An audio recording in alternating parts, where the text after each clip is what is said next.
Excuse me for yawning. It's hard to like have lunch and then, in another class, like when you have lunch, you kind of get to chill for a minute or whatever. And then it's like, oh, wait, now we got a class. Hey, Arts Foundation's fourth period. I'm going to go ahead and get started and go over what we're doing today. Hopefully you have found in your announcement section for today on my virtual people, because I'm going to show obviously our face-to-face people here today this video first. I want us to watch this first because it's so good on video. It's so good about value. So I'm going to play it, and I do have my speaker turned up, so you should be able to hear. Everybody at home, you should also be able to hear this, but you also have access to it. I just think this is a really good, let me move this, Tiffany, so hopefully you can see too. I think it's such a good value, a good video on value, and I'm gonna play it. It's really good. And notice before I even play it, you'll see things that you've already done. You've already done a pencil sketch. You've done, a shading, dark to light. You've kind of done, this is hatching lines, circles. So I'm gonna play. Where's our sound? Hold on. Normally it's like crazy loud. Hold on. Let me start over. Have I muted it? No. I just had it all hooked up.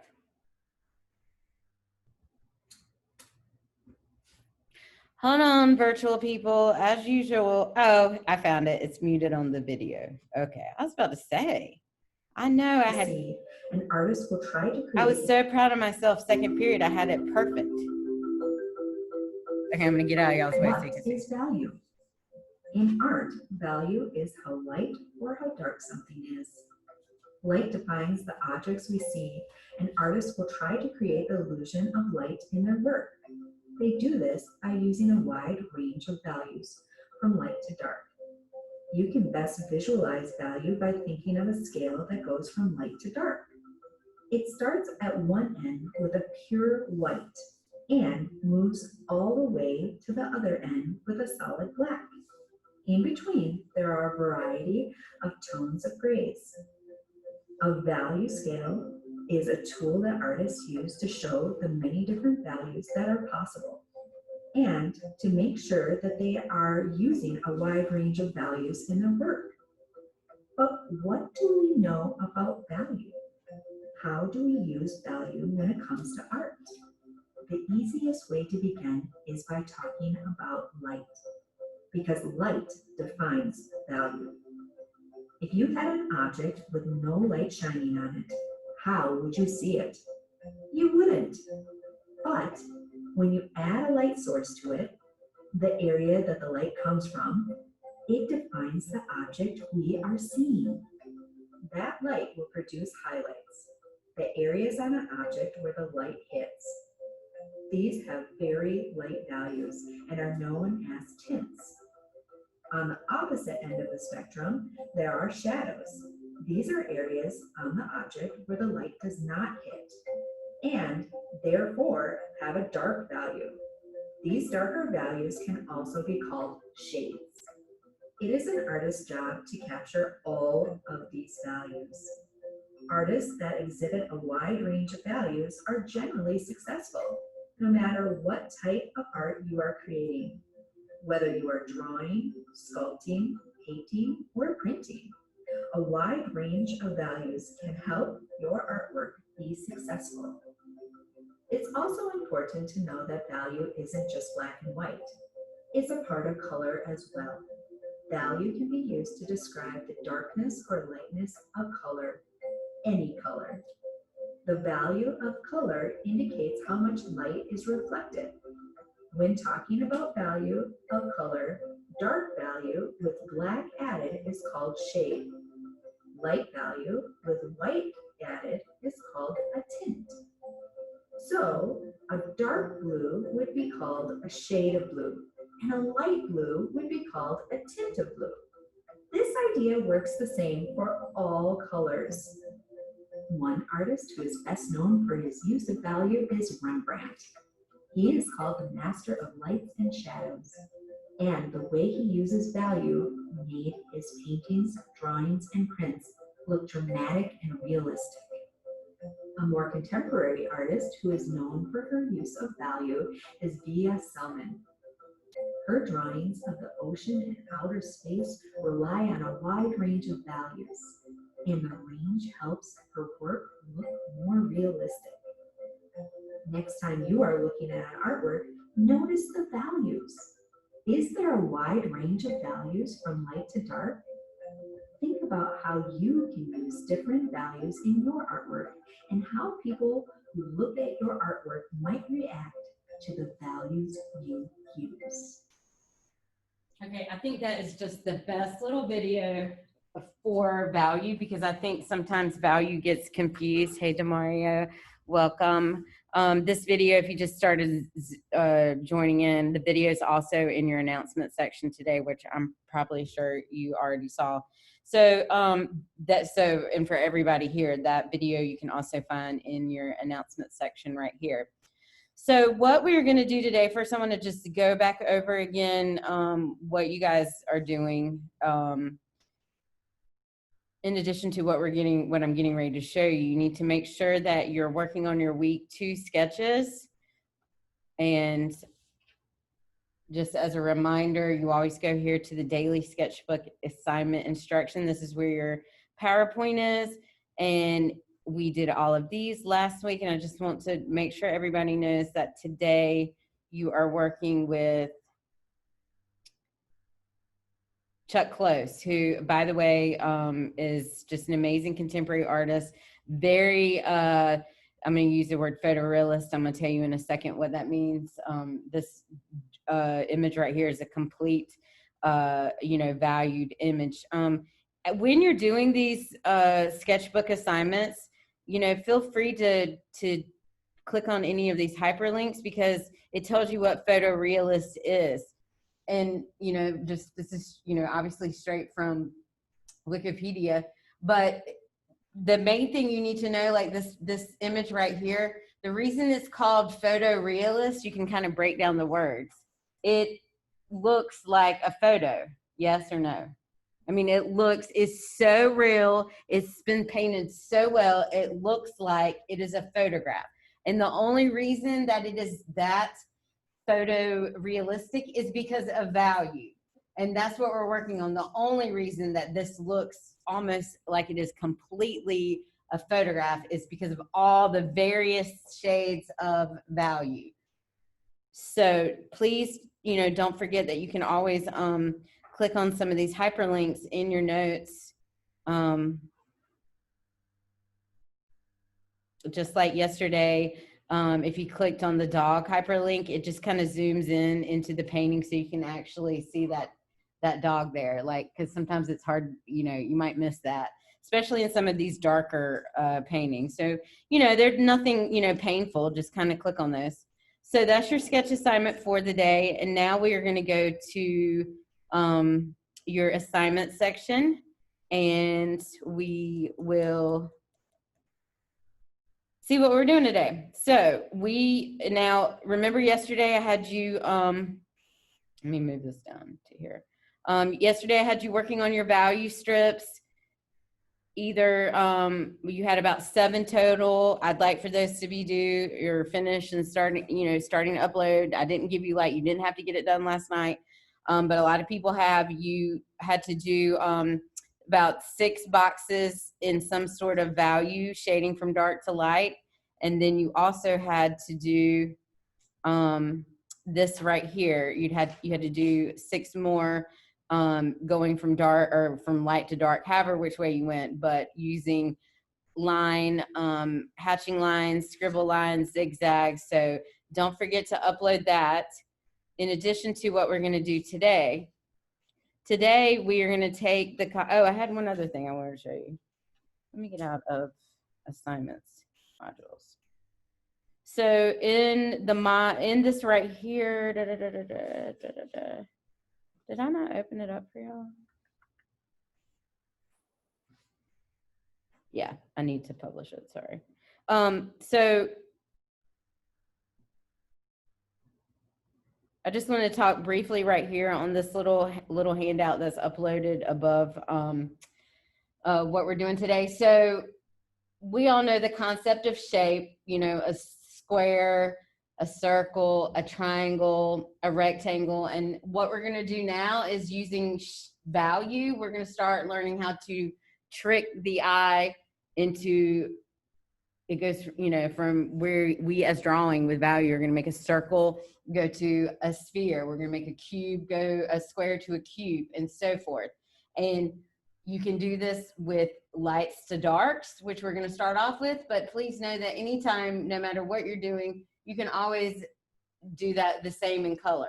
You would go from a light blue to a dark blue. So this is just a little handout right there that is above what we're doing today. Today, what we're going to do, and I'm going to show you, I'm going to do one, I'm going to completely do one so you can see. You are going to be shading a sphere. Okay, and I've already given you like, what? I hate when I do that. I've already kind of given you something to look at today, you know, and I want this due today. Look around your house. I'm going to do a demo in a minute, but look around your house for anything that's round that you can trace. Top of a hairspray bottle, a lid to something, you know, most people have, you know, glassware, plastic cups, anything that you can trace. Worst case scenario, you can do a circle, but I'd rather you get a little bit bigger than a circle.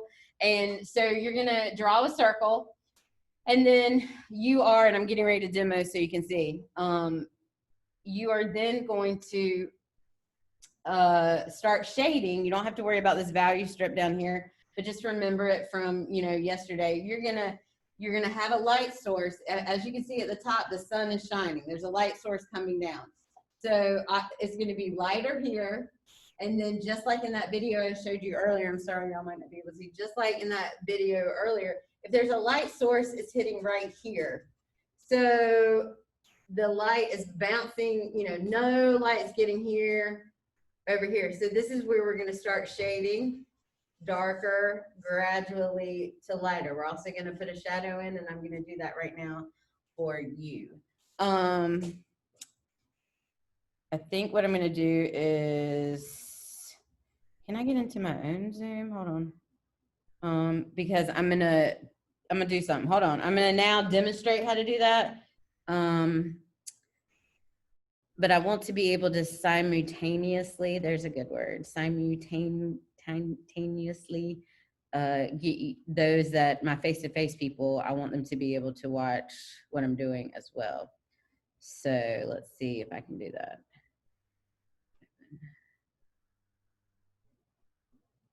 Is it gonna let me open?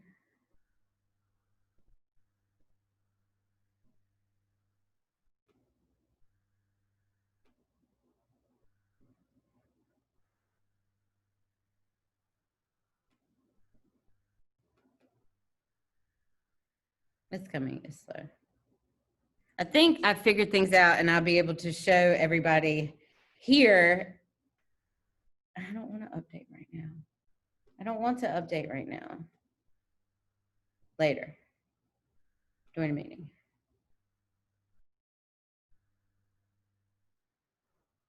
Oh my Lord. Hold on. Give me one sec. I think I have finally figured out how I can be showing both to everybody. Let me put this meeting ID in here.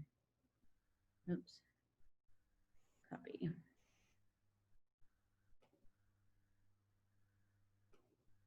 Where'd it go?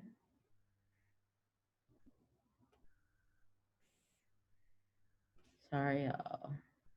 There it is.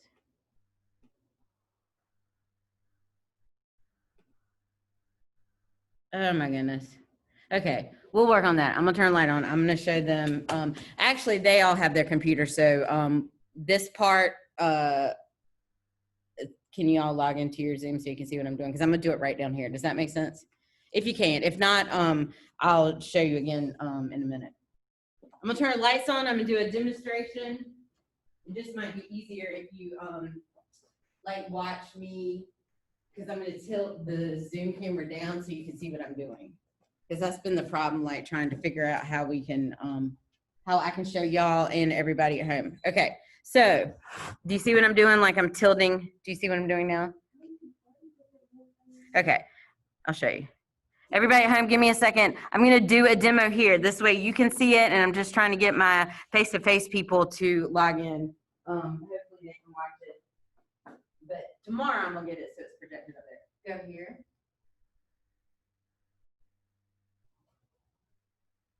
And then go to our class. You see our class here? And then go to announcements. And then click on 9-1. And then click that. And then click that. And then, yeah, put your name or whatever, and then hit join. Everybody good? Yeah, good. You got it good? Can you help you? Go here. Yeah, you might want to turn your volume down because it might be echoey for everybody. Go to, where's our art class? There we are, click here. Then come here to announcements. And this is where I'm just showing y'all, this is where you can watch the videos every day. Click 9-1. And then click this Zoom link. And then click that. And you might not, well, hit that. You need it anyway.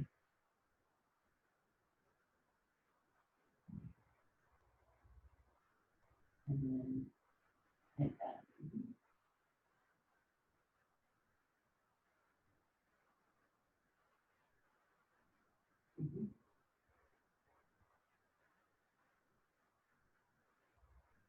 Okay.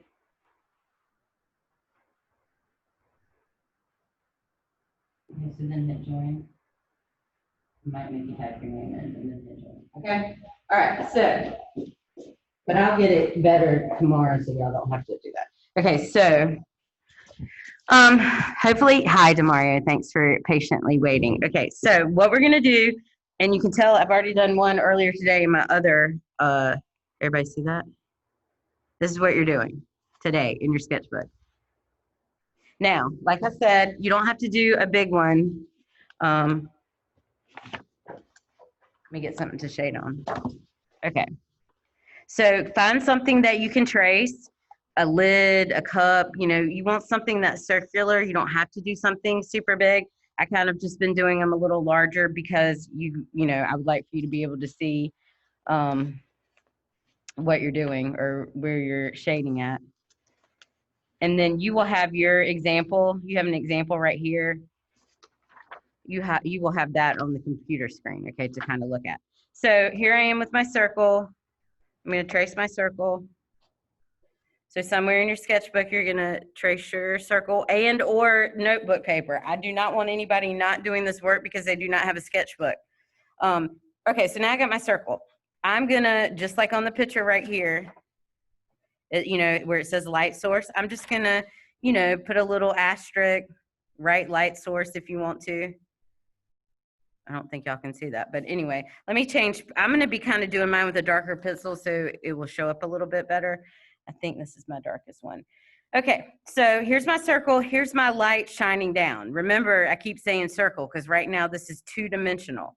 What I'm going to do now, since I know the light is shining right here and this area is the lightest part, I'm going to just start shading around this circle, meaning I'm just going to start putting some value down with my pencil. Now, yesterday you learned how to do hatching lines, you learned how to scribble, you learned how to do dots. However you want to do this, you can even tell on your example here, it's kind of like a hatchy type of shading. I do think it's good to, learn how to shade, just straight shading right now. So you're gonna shade with your pencil. Hi guys. Sorry to interrupt. We just wanted to Oh, I love that. That is so sweet. Look, we're doing a live Zoom and I'm showing them how to shade, and I realized I can tilt this down so my Zoom people can see it. And then I pulled them up on it, so they're just watching it from there because I'm still playing out with the. So we're working. Thank y'all for my lemonade. I know. I've never had nothing. I know. It's horrible. Thank y'all. Okay, back to shading. That was our administration coming around, giving us a nice little bottle of water with some lemonade. That was very sweet. Okay, so you see what I'm doing? I am just, remember yesterday you did the whole value scale from dark to light. So I'm just kind of shading with my pencil, almost like a crescent moon, okay? Now, and I even haven't done that the darkest, I've just kind of did it dark. Now I'm gonna gradually start. Do you see how I'm not doing as much pressure now? Like I was putting more pressure down initially. And I'm not shading perfectly. Trying to kind of get some value down rather quickly. Okay, so now I've done that. Now what I like to do is take my finger, and you can tell that, do you see how it's kind of blending everything and making it look soft? I'll kind of pull it up. Hopefully you can see that. If you don't want to use a finger, also, sometimes it even works better if you get a little bit of toilet paper. I think paper towels might be too thick, but a tissue or a piece of toilet paper, wrap it around your finger. Now look how beautiful this starts to blend all that in. Remember I was showing you I was kind of scribbly at first. Now you actually have graphite on your tissue. You can actually move some of this, up if you needed it. I just want to kind of smooth that out. And now I'm going to come back in and I'm going to keep kind of building up this darker side. Just a little darker. I'm rushing mine a little bit more. I don't want y'all to rush yours as much. Now, remember the sun's over here. So I'm still going to put some value. It's okay that you go ahead. I like to kind of get like a super light value everywhere. You see how I'm kind of, hopefully you can tell. See, I'm kind of putting just a super light value down. But I might come back and erase it. But for right now, I've kind of just finished it off like that. Can y'all see it pretty good on the video? Maybe a little bit. Probably needs more light. Now I'm gonna, same thing, I'm gonna take my finger and I'm gonna blend, blend, blend. Now you're not taking your finger and just smudging it all and rushing. I want you to really think about, just like when you did those value strips yesterday, it's darker here, then it's mid-dark, then it's not, then it's almost light.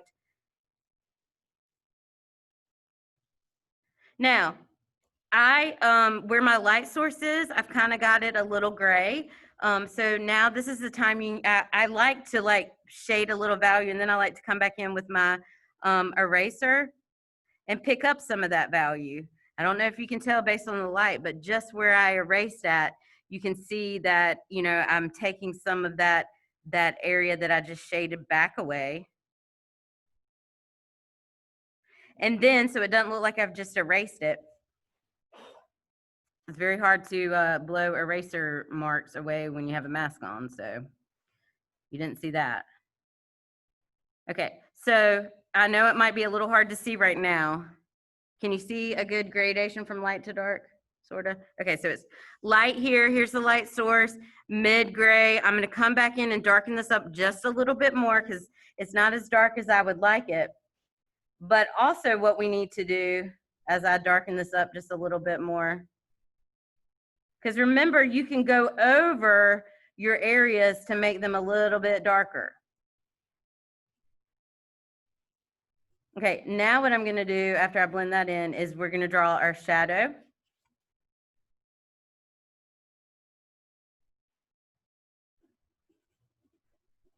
What you want to do is kind of shade so it doesn't read like a line. You want it to kind of blend in. You want it to blend from dark to light. And I tend to rush a little bit more than how you need to. I just want you to take your time and kind of get a good gradation, just like yesterday with that strip. I want you to go from dark to light where the light source is. Now, we have a shadow to put in, just like if you were standing out in the sun, we have a shadow to put in. So if this is a circular shape, your shadow is going to be more, it's going to be more oval, and it's going to start right, you know, right where the sphere. So hopefully now you can tell that it is no longer a circle, it is a sphere. And I'm going to just kind of give myself a guideline to where the shadow is going to be. The shadow is going to be the darkest of the darkest. It's going to be darker than what we have here in this little, in the sphere here. I had to come back in and tighten that up. So right here underneath it, I'm going to start shading very dark, very, very, very, very dark, heavier than I did the side of, the darkest side of the sphere. So very, very dark.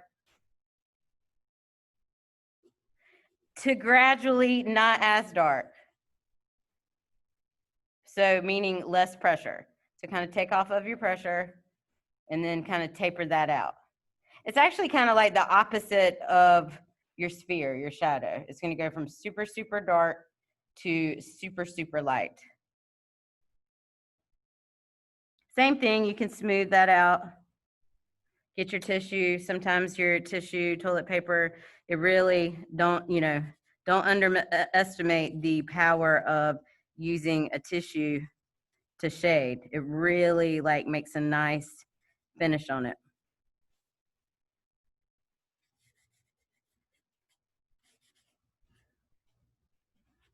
And then, you know, I want you to come in and also clean it up. You know, I want it to be really neat. You know, I kind of scribbled out the lines in some places. So come back in and clean that up. If you don't think your highlight still is as bright as it needs to be, come back in and brighten that up. I can already tell that's helping.